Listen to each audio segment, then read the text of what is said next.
Swastiastu, Namo Buddhaya, salam kebajikan, rahayu, rahayu, rahayu.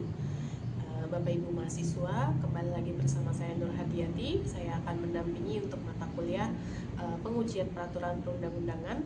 Di sesi ini kita akan membahas berkenaan dengan objek pengujian peraturan perundang-undangan. Jadi kita refresh kembali gitu ya, pemahaman terkait tentang apa sih itu peraturan perundang-undangan.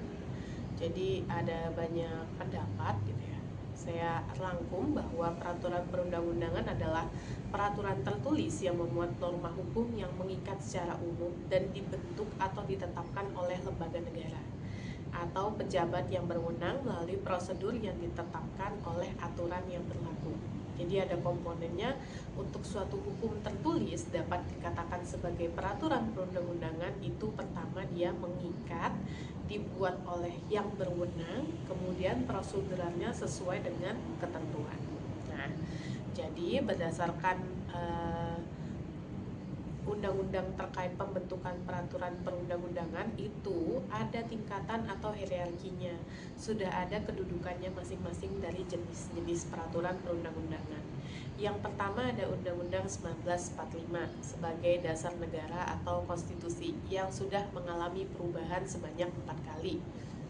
Kemudian ada undang-undang dan juga atau peraturan pemerintah pengganti undang-undang. Jadi kalau Perpu ini dia dibentuk berdasarkan alasan-alasan tertentu, keadaan genting atau hal ihwal yang memaksa.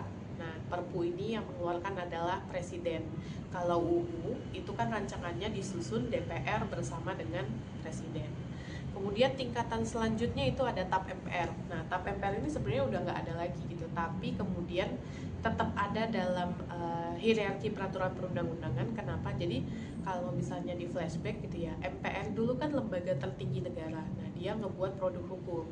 Tapi kemudian reformasi dijadikan setara. Nah, kemudian kewenangan untuk membuat hukum itu dihilangkan. Nah, di situ jadi tanda tanya nih, TAP MPR yang masih berlaku gimana nasibnya gitu ya. Emang ada beberapa TAP MPR yang masih berlaku, yang mana ada proses yang mau dijadikan undang-undang, tapi ada beberapa yang masih tetap ada.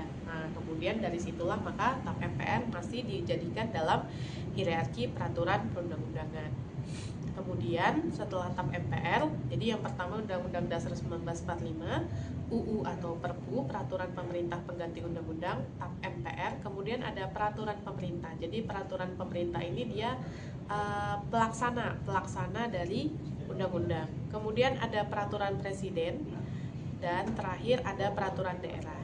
Selain hierarki tersebut, ada juga peraturan-peraturan lain yang bisa dibuat oleh menteri, badan, atau lembaga-lembaga yang sifatnya mengatur. Nah, dengan memahami dari bentuk peraturan perundang-undangan, diharapkan Bapak Ibu nanti bisa melakukan identifikasi gitu ya, dari objek pengujiannya, kemudian proseduralnya seperti apa, diajukannya seperti apa. Karena di pertemuan-pertemuan sebelumnya kita sudah menjelaskan nih berkenaan dengan bahwa pengujian undang-undang terhadap Undang-Undang Dasar 1945 itu wewenangnya ada di Mahkamah Konstitusi. Sedangkan untuk peraturan perundang-undangan yang di bawah UU gitu ya, diuji dengan UU, nah itu ada di wewenangnya Mahkamah Agung. Nah, dengan memahami jenis peraturan perundang-undangan sebagai objek pengujian, kemudian tahu tata cara proseduralnya, kemudian juga dapat memahami implikasi hukumnya terhadap tata kelola pemerintahan dan hak warga negara. Demikian pemaparan singkat dari saya. Selanjutnya Bapak Ibu mahasiswa dapat menyimak materi dan mengikuti aktivitas yang tersedia di Learning Management System. Terima kasih atas perhatian Bapak Ibu mahasiswa. Wassalamualaikum warahmatullahi wabarakatuh. Salam sejahtera untuk kita semua. Shalom, Om Swastiastu, Namo Buddhaya. Salam kebajikan, rahayu, rahayu, rahayu.